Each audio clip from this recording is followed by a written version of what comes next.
읽은 말씀은 신명기 말씀입니다. 이 신명기 말씀은 이제 애굽에서 출애굽을 하고 광야의 여정을 끝낸 이스라엘 백성들이 이제 가나안 땅 진입을 앞두고 있는 그 시점에 지도자 모세가 하나님 말씀을 설교한 내용, 그 내용이 바로 신명기의 말씀입니다. 오늘 말씀 신명기 1장 1절을 한번 보시기 바랍니다. 이는 모세가 요단 저쪽 숲 맞은편의 아라바 광야 곧 바란과 도벨과 라반과 하세롯과 디사합 사이에서 이스라엘 무리에게 선포한 말씀이니라. 선포한 말씀, 설교한 말씀이라는 뜻입니다. 자, 여기서 지금 아라바 광야가 나옵니다. 지금 이 모세가 하나님 말씀을 선포하고 설교한 그 장소가 아라바 광야라는 곳입니다. 거기가 어딘가? 이스라엘 지도를 한번 보시기 바랍니다. 저기 지도를 보시면은 시나이 반도 보이시죠? 저게 바로 이제 성경에 나오는 시내산이 있는 곳입니다. 시내 반도, 시나이 반도 그렇게 부르는데 이게 삼각형으로 되어 있어요. 삼각형으로 되어 있는데 저 시나이 반도 왼편에 보면 왼편에 푸른 바다가 있습니다. 저기를 수에즈만이라 그렇게 부릅니다. 수에즈만. 그리고 오른편에 삼각형 오른쪽에 또 푸른 바다가 있죠. 저기를 아카바만이다 그렇게 부릅니다. 저기 아카바만 끝에 보면 에시온 게벨이라고 하는 도시가 있어요. 이 에시온 게벨에서 위쪽으로 쭉 올라가면 또 푸른색이 보이죠, 그죠? 저기가 어딜까요? 사해입니다. 사해. 사해까지, 에시온 게벨에서 사해까지 쭉 이어지는 그 지점이 있는데 거기가 굉장히 거친 광야예요. 그래서 여기를 아라바 광야 그렇게 부르는 것입니다. 그 아라바 광야가 끝나는 지점에 산이 하나 있습니다. 그 산이 무슨 산인가? 여러분 보이십니까? 저 산이 느보산입니다. 여러분 느보산에서 무슨 일이 있었죠? 모세가 하나님 부름을 받게 됩니다. 지금 오늘 말씀은 저 느보산이 있는 저쪽 지점에서 이제 모세가 이스라엘 백성들을 다 모아놓고 하나님 말씀을 선포했던, 설교했던 그 내용이 오늘 본문에 기록이 되어 있습니다. 자, 그럼 저기가 아라바 광야인데 그 앞에 보시면은 이제 요단 저쪽 숲 맞은편 이렇게 나옵니다. 요단 저편은 요단강 건너편이라는 뜻이에요. 이스라엘의 위치에서 볼 때 요단강을 건너면은 거기가 아라바 광야고 요르단 땅이 되는 것입니다. 거기에 숲 맞은편, 숲이라는 곳이 어디인가? 이 숲은 아라바 광야 그쪽에 있는 곳이 아닙니다. 이 숲이라는 것을 어떤 분들은 무슨 수풀이 우거진 그러한 땅으로 생각하는 분도 있는데 이 숲은 갈대라는 뜻이에요. 갈대. 그래서 갈대 바다, 얌수프. 성경에 이 단어가 많이 기록이 되어 있어요. 그럼 여러분 갈대 바다는 성경에서 말하는 갈대 바다는 어디일까요? 홍해를 갈대 바다라고 합니다. 홍해. 다시 지도 그림을 한번 보여주시기 바랍니다. 저기 보시면은 이쪽 시나이 반도 옆에 수에즈만이 있다 그랬죠? 저기에 아래쪽이 애굽입니다.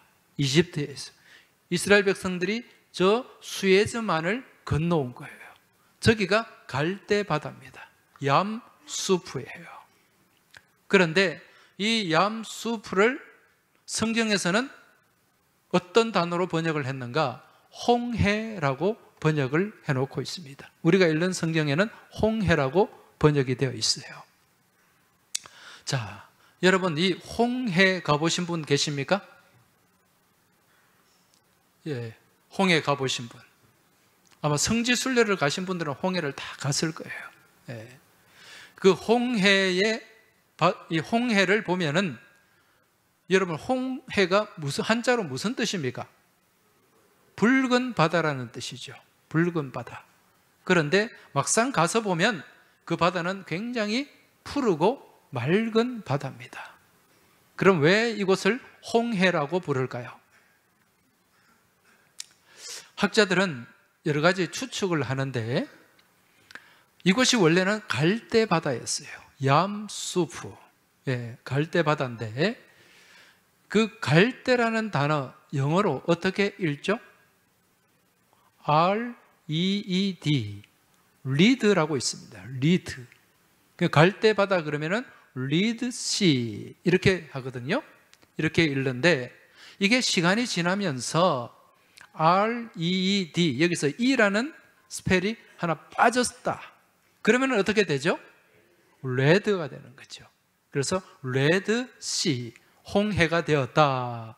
그렇게 추측을 합니다. 그런데 제가 볼 때는 이게 정설은 아니에요.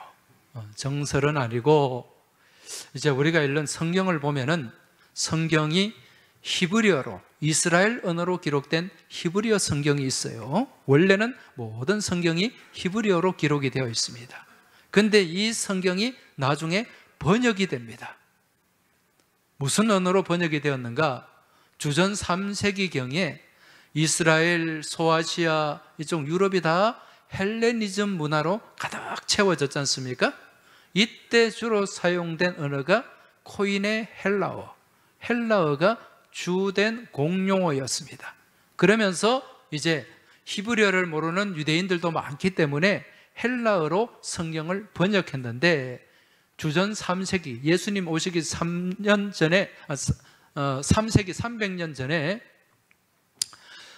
알렉산드리아에서 이 성경이 번역이 되었습니다.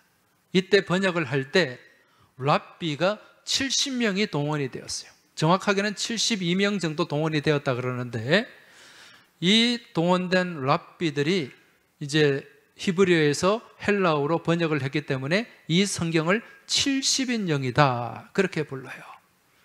이 70인역 헬라어 성경에 보면은 이 홍해가 어떻게 기록이 되어 있는가?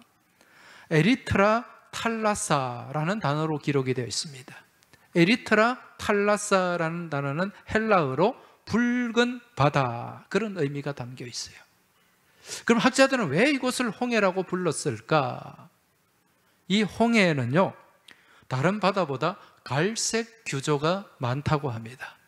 갈색 규조라고 하는 것은 이 식물성 플랑크톤인데 이 플랑크톤이 갈색을 띠는 플랑크톤이에요. 그래서 멀리서 아주 멀리서 이 바다를 바라보면 붉게 보인다는 거죠. 그래서 이곳을 홍해다 그렇게 부르는 거죠. 자, 그래서 성경에는요 성경 원문에는 홍해라는 단어는 없어요. 이 수프라는 단어가 있는 거예요. 얌 수프. 그 수프가 바로 오늘 숲 맞은편 이 단어입니다. 그러니까 홍해 맞은편, 맞은편에 있는 아라바 강야 그곳에서 이제 모세가 하나님의 말씀을 선포했다 그런 의미입니다. 그럼 모세가 이 하나님의 말씀을 언제 선포했을까? 언제 이 말씀을 선포했을까요? 성경 신명기 1장 3절을 보면 나옵니다. 1장 3절 말씀을 보십시오. 40째 해 11째 달 그 달 첫째 날에 모세가 이스라엘 자손에게 여호와께서 그들을 위하여 자기에게 주신 명령을 다 알렸으나 이렇게 나옵니다. 여기에 보면 40째 해 11째 달 이걸 숫자로 옮기면 어떻게 됩니까? 40년 11월이죠. 40년 11월. 여기서 40년은 언제부터 40년일까요? 애굽에서 나올 때 출애굽한 날부터 40년째 되는 그 해 11월, 여러분 이스라엘 백성들이 몇 년 동안 광야 생활을 했죠? 40년 동안. 그러니까 거의 이제 광야 생활을 끝을 내고 가나안에 들어갈 지금 바로 그 시점에 놓여 있는 거예요. 가나안을 목전에 둔 상황에서 모세가 다시 하나님의 말씀을 전하고 이스라엘 백성들의 믿음을 새롭게 다지고 지금 영적 무장을 다시 시키고 있는 말씀이 바로 신명기 말씀이라는 거죠. 그래서 이 신명기라는 이 성경의 제목, 이 제목은 아까 제가 말씀드린 70인역 헬라어 성경에 보면 듀테로노미온 이런 단어로 기록이 되어 있습니다. 신명기가 듀테로노미온. 이 듀테로라는 말은 헬라 말로 두 번째라는 뜻이에요. 두 번째. 노미온은 율법이라는 뜻입니다. 법이라는 뜻이에요. 그러니까 두 번째 율법. 여러분 이스라엘 백성들이 하나님께 율법을 받았지 않습니까? 첫 번째 율법을 받은 때가 언제입니까? 시내산에서 율법을 받았죠. 시내산에서 첫 번째 받은 율법. 그러면은 두 번째 율법이라고 하면 지금 오늘 이 신명기가 두 번째 율법입니다. 모세가 다시 이 율법을 받았을까요? 아니죠.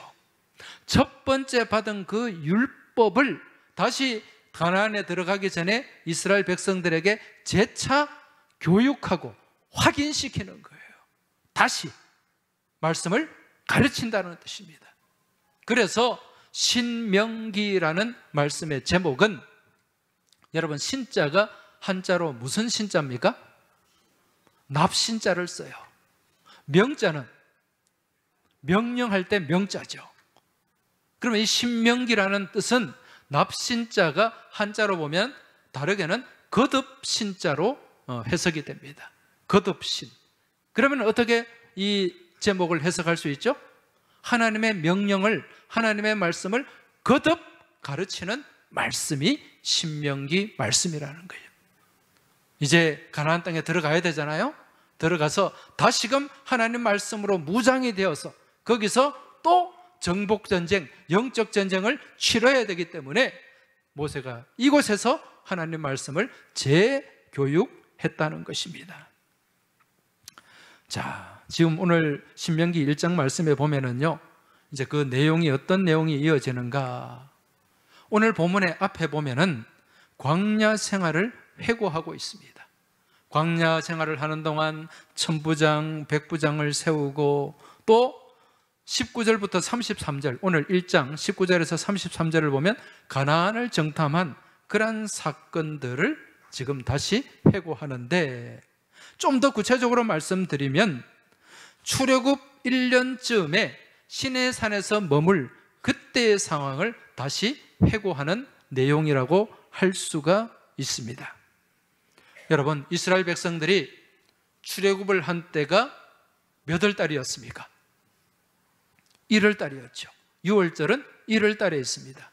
그로부터 3개월 뒤에 도착한 곳이 있어요. 거기가 어디일까요? 시내산이었어요. 3개월 만에 시내산까지 갔습니다.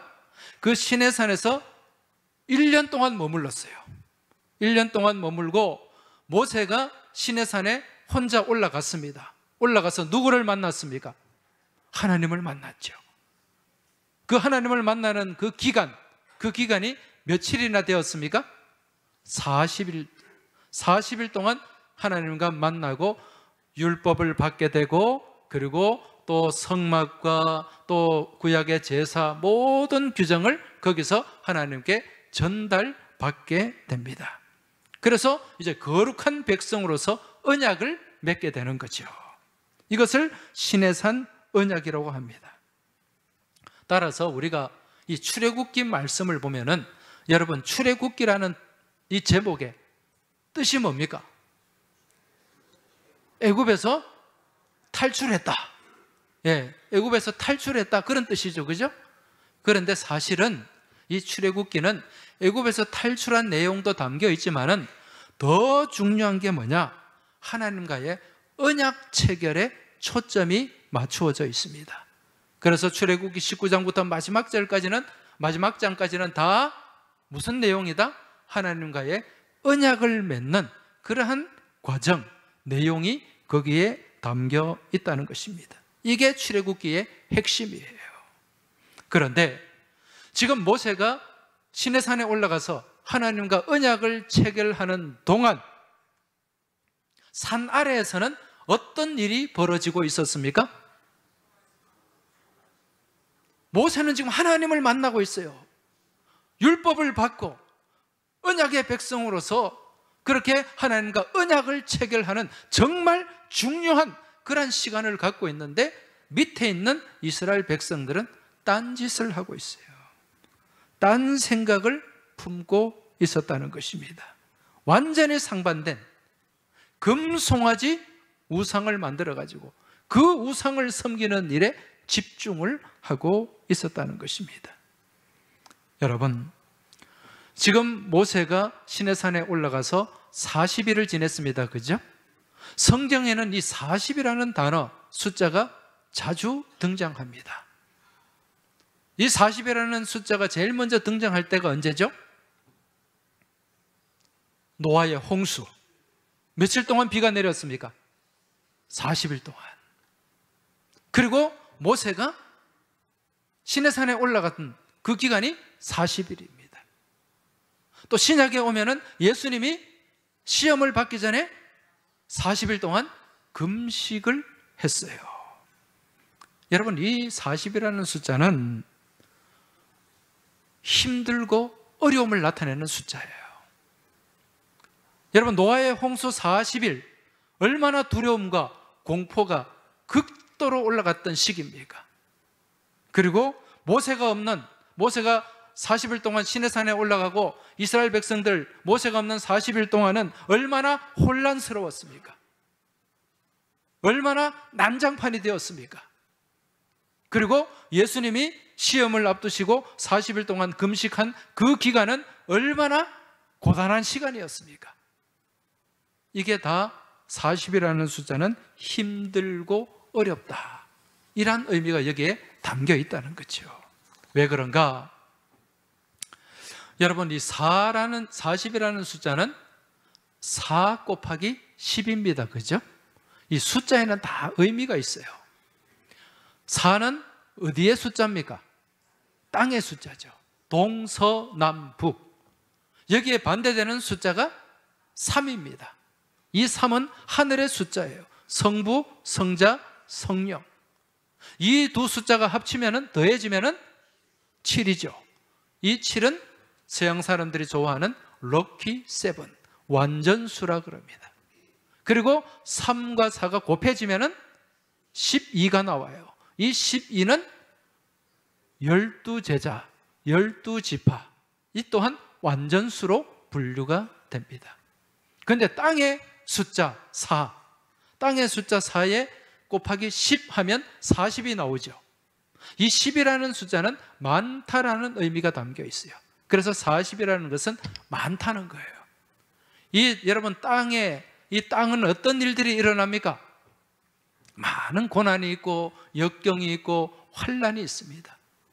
이러한 환란이 있는 그러한 시간 곱하기 10이 더하면 긴 시간처럼 여겨지지만, 여러분, 이 땅의 숫자의 끝은 있다 없다? 있다. 땅의 숫자의 4의 끝은 있어요. 그래서 이 40이라는 숫자는요, 우리가 볼 때는 굉장히 긴 것 같아요. 긴 것 같지만은 이 땅에서 일어나는 모든 일들은 끝이 있다는 거죠. 그래서 지금 내가 살아가는 이 삶의 여정, 여러분, 이 삶의 여정은 광야의 여정과도 같은 것입니다. 여러분, 이스라엘 백성들이 광야 생활을 할 때 많은 어려움이 있었습니다. 많은 역경이 있었어요. 많은 고난이 있었습니다. 그렇지만은 그 광야의 여정이 끝이 났습니까? 끝이 나지 않았습니까? 끝이 났죠. 우리의 삶 또한 고단한, 힘겨운 그러한 광야의 여정 같을지라도 그러한 고난과 역경과 환란의 끝은 있다 없다? 있다는 거예요. 그래서 유대인들의 지혜서인 미드라시, 거기에 보면은 어떤 말이 나오는가? 이것 또한 지나가리라. 할렐루야. 이 또한 지나가게 되는 줄 믿으시기 바랍니다. 지금 이 시간에 아마 삶의 문제를 가지고, 삶의 고난을 가지고, 역경을 가지고, 아픔을 가지고 이 자리에 나와 계시는 분들이 계실 것입니다. 여러분, 이 또한 지나가게 되는 줄 믿으시기 바랍니다. 이제 지금 시내산 아래에 있는 이스라엘 백성들, 이 40일이라는 그 기간을 이겨내지 못하고 금 조각을 모아가지고 송아지를 만들었습니다. 여러분, 왜 이스라엘 백성들이 금 송아지를 만들었을까요? 그것은 애굽에서의 우상 숭배의 습관이 그대로 남아 있었기 때문에 그렇습니다. 여러분, 애굽은 우상의 천국입니다. 하나님의 10가지 재앙을 내리셨을 때 이게 다 무엇을 향한 심판이라 그랬어요? 우상을 향한 심판이었어요. 애굽의 신들 가운데 아피스라는 신이 있습니다. 아피스. 여러분, 옛날에 만년필 좀 써보신 분들, 70년, 80년대 국산 만년필 브랜드 중에 어떤 만년필이 있었어요? 파일로트 만년필이 있었죠. 그리고 또 한 종류가 있었어요. 우리 이대호 집사님 만년필 많이 써보셨을 텐데 혹시 아피스 만년필 기억이 납니까? 예, 아피스라는 만년필이 있었어요. 이 아피스가 바로 이게 애굽의 우상입니다. 예. 황소, 예, 애굽의 신 중에 아피스라는 이 신이 있는데 이것은 소의 신이에요. 소. 그래서 힘을 나타냅니다. 풍요를 나타내는 거예요. 지금 이스라엘 백성들이 이 광야에서 엄청난 불안 가운데 사로잡혀 있습니다. 애굽에서는 노예 생활을 했지만은 그래도 거기는 먹을 것들이 많이 있었어요. 먹는 거 크게 걱정이 없었습니다. 왜? 그곳이 나일강 삼각주의 그 기름진 땅에서 많은 곡물들이 생산되고 또 마음껏 그렇게 먹을 수가 있었어요. 그런데 광야에 나오니까 먹을 게 없어요. 광야에 뭐가 있겠습니까? 그리고 그 밤에는 뜨거운 태양과 밤에는 또 다가오는 여러 추위들, 여기서 과연 살 수 있을까? 그런 두려움, 그 앞에서 이제 스스로 절망하게 되는 거죠. 자포자기하게 되는 거죠. 그리고 만든 신이 무슨 신이다? 송아지 신이었다. 여러분, 지금 이스라엘 백성들은 그런 두려움 앞에서 굴복했던 거예요. 그러면서 스스로를 포기하고 믿음도 포기하고 은혜도 포기하는 그러한 어리석음을 범했다는 것입니다. 우리가 믿음 생활을 하면서 절대로 갖지 말아야 될 마음이 무엇인가? 바로 포기하는 것입니다. 포기를 하지 말아야 돼요. 우리 예수 믿는 사람들은 이 포기라는 단어는 입에도 담지 말아야 됩니다. 이 포기라는 단어를 딱 한 번 쓸 수 있을 때가 있어요. 그때가 언제일까요? 김장할 때, 배추 한 포기, 두 포기, 그때 말고는 우리는 포기라는 단어를 써서는 안 됩니다, 여러분. 우리 옆에 계신 분들에게 좀 말씀해 주십시오. 포기하지 맙시다. 네. 포기한다는 것은 하나님을 믿지 않는다는 거예요. 여러분, 우리 하나님은 어떤 분이십니까? 전지하신 분이요, 전능하신 분인 줄 믿으시기 바랍니다. 우리 하나님은 못할 일이 없는 하나님이에요. 나는 부족하지만, 나는 할 수 없지만 하나님은 다 할 수 있습니다. 우주 만물을 창조하시고 우주 만물을 다스리는 하나님께서 못할 일이 뭐가 있겠습니까? 이런 하나님께서 내게 능력 주는 자 안에서 모든 것을 하게 되는 줄 믿으시기 바랍니다. 그렇기 때문에 우리는 포기하지 말아야 되는 거예요. 여러분, 이 포기하는 자포자기가 얼마나 무서운 건지 모릅니다. 과거 6.25 전쟁이 일어났을 때요, 우리나라 미군들이 많이 왔지 않습니까? 정말 미군들이 많이 죽었어요. 그리고 포로도 많이 되었습니다. 북한군과 중공군들에게 미군들이 포로가 되어가지고 포로 수용소에 수용이 되었는데, 나중에 이 포로로 있다가 다시 돌아온 미군 포로로부터 포로 수용소의 그 생활을 이제 증언을 들은 미국의 이 심리학자, 정신분석학자가 있어요. 그분의 이름이 월리엄 E. 메이어라는 학자인데, 이분이 나중에 이분들의 증언을 토대로 해서 연구한 과제가 있습니다. 거기에 보면 그 연구를 통해서 하나 발견한 게 뭐냐면 신드롬이 있는데, 그 신드롬이 미라스무스 신드롬이라는 거예요. 미라스무스 신드롬. 이것이 다르게 우리말로 하면은 자포자기 증후군, 자포자기병이다, 그렇게 할 수가 있습니다. 이 미라스무스라는 단어가 저항력과 인내심이 부족한 상태, 그런 의미가 담겨 있거든요. 이게 무슨 의미인가? 이제 미군이 북한군과 중공군들에게 포로가 되었는데, 그 포로 수용소에 수용이 되었을 때 우리가 생각할 때는 이 미군 포로들을 굉장히 가혹행위를 했을 거다. 막 고문도 하고 막 그냥 그렇게 힘들게 했을 거라 생각했는데, 실제로는 그렇게 가혹행위를 많이 하지 않았답니다. 가혹행위를 많이 하지 않고 심리적으로 이 사람들을 완전히 탈진하도록 그렇게 만들어 버렸어요. 어떻게 했는가? 안에 이제 포로들이 이렇게 같이 모여 있습니다. 자, 이 자리에 계신 분들이 다 포로라고 생각해 보세요. 그래 같이 있으면서 서로가 서로를 밀고 하게 하는 거예요. 포로 수용소 안에 여러 규칙들이 있습니다.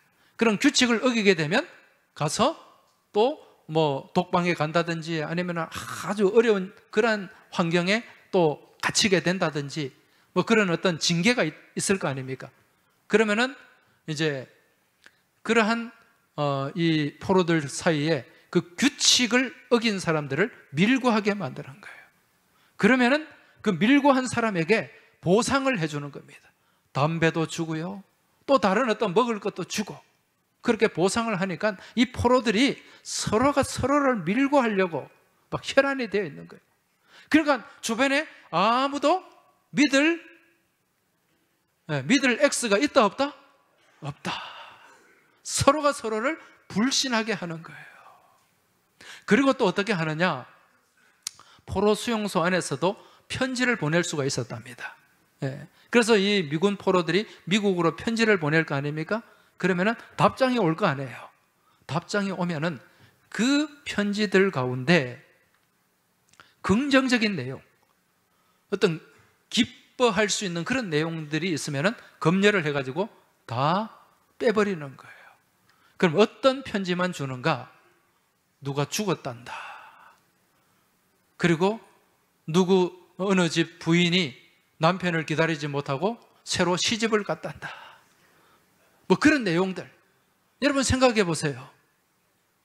죄송합니다, 우리 김선홍 집사님 결혼하고 군대 가서 전쟁터에 가서 포로가 되었는데, 우리 안은영 군사님이 딴 데 시집을 갔다는 편지를 받았어요.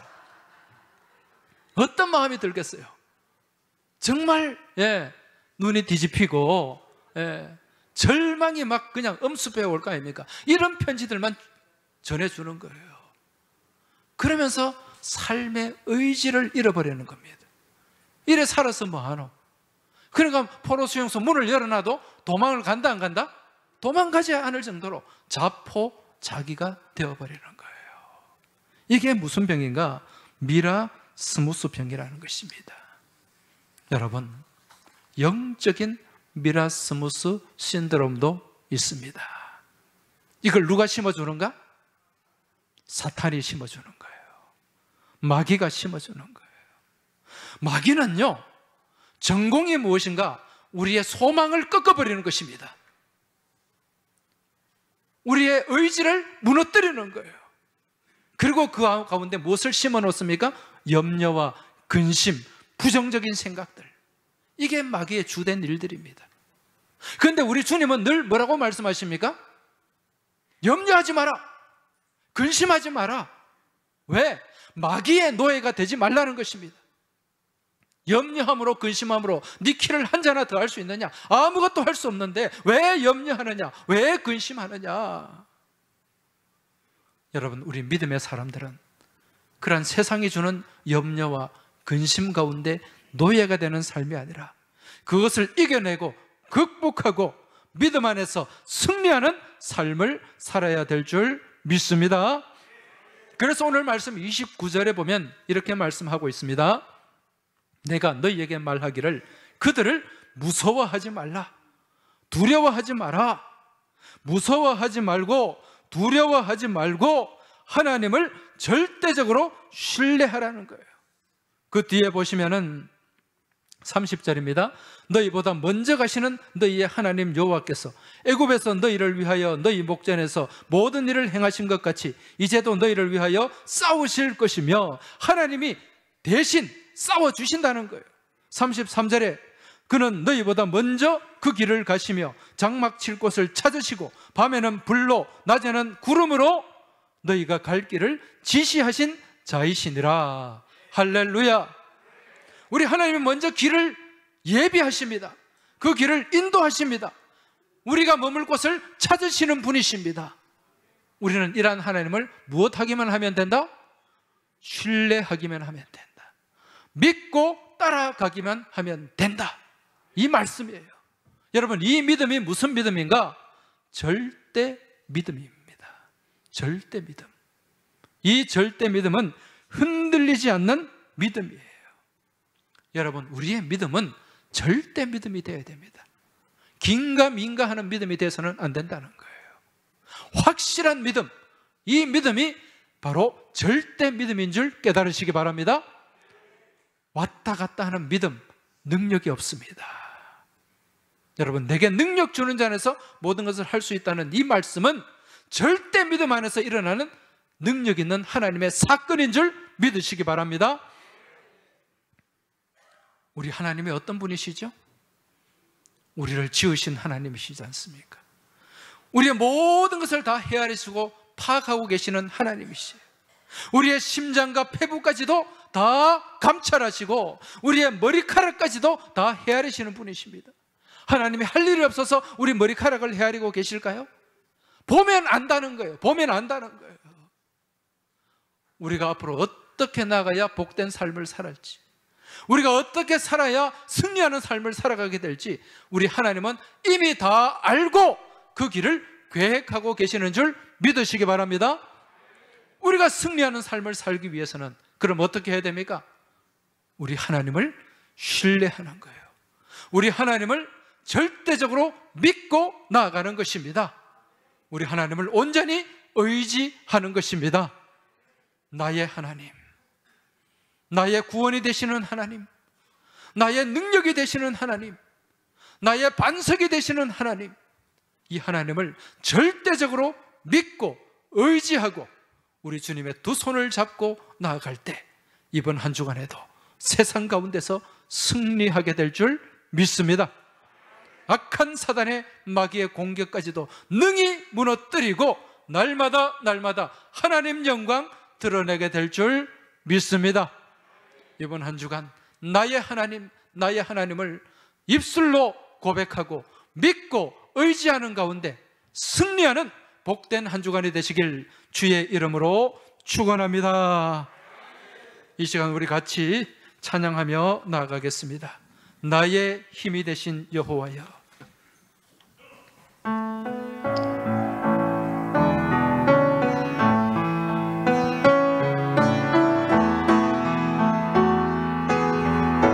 나의 힘이 되신, 나의 힘이 되신 여호와여, 내가 주님을 사랑합니다. 주는 나의 반석이시며 나의 요새시라. 주는 나를 건지시는 나의 주, 나의 하나님, 나의 피할 밤이시요 나의 방패시라. 나의 하나님, 나의 하나님,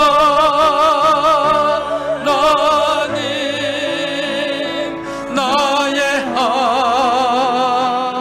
하나님, 구원의 뿌리시요 나의 찬성이라. 나의 하나님, 나의 하나님,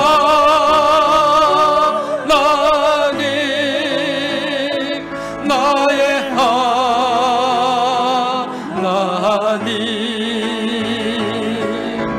그는 나의 여호와, 나의 구세주, 나의 생명이신, 나의 생명이신 여호와여. 내가 주님을 찬양합니다. 주는 나의 사랑이시며 나의 의지시라. 주는 나를 이끄시어, 주는 나를 이끄시어 주의 길 인도하시며 나의 생의 목자 되시니 내가 따르리라. 우리 손을 들고 나의 하나님,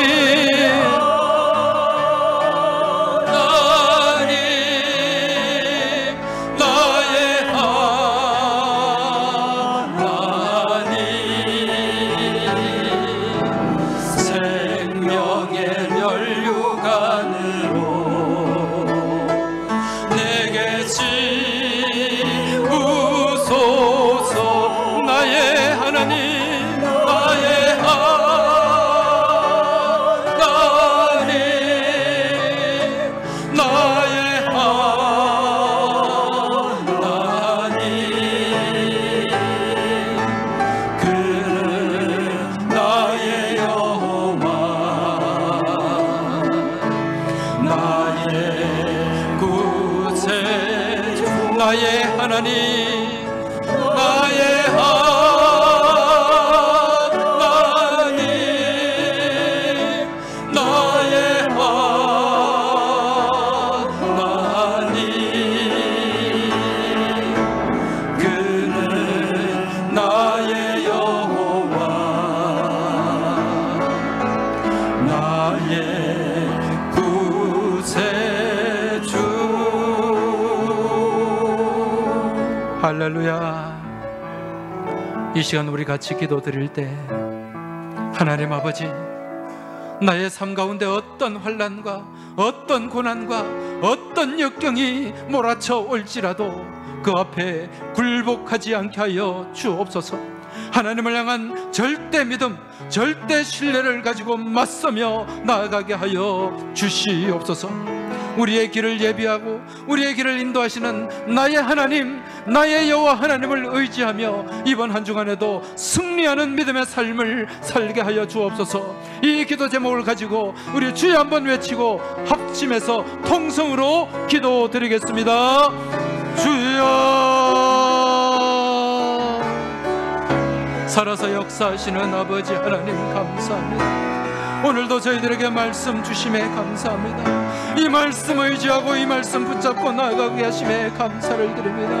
아버지 하나님, 저희들의 믿음이 저로나 우로나 치우치는 믿음이 되지 않게 하여 주시고 우왕좌왕 왔다 갔다 하는 믿음이 되지 않게 하여 주옵소서. 오직 그때 되신 주님을 바라보고 주님 지신 십자가를 바라보고 나아가는 절대 믿음이 우리 가운데 자리 잡게 하여 주옵시고 이 믿음 안에서 우리가 승리하게 하여 주시옵소서. 주시옵소서.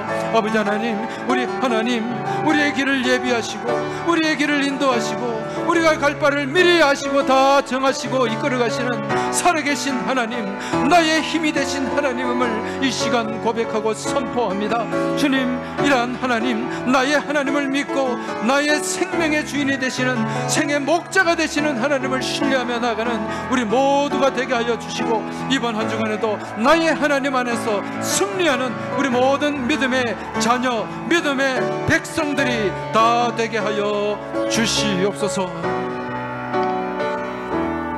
하나님 아버지, 오늘도 저희들에게 말씀 주심에 감사합니다. 이 말씀이 저희들의 귓가를 스치고 지나가는 말씀 되지 않게 하여 주옵소서. 이 말씀 붙잡고 이 말씀 의지하고 이 말씀을 굳게 신뢰하며 나아가게 하여 주시옵소서. 우리 안에 절대 믿음이 자리 잡길 원합니다. 좌로나 우로나 치우치는 믿음, 우왕좌왕하며 왔다 갔다 하는 믿음 되지 않게 하여 주옵소서. 형식적인 껍데기 믿음은 사라지게 하여 주시옵소서.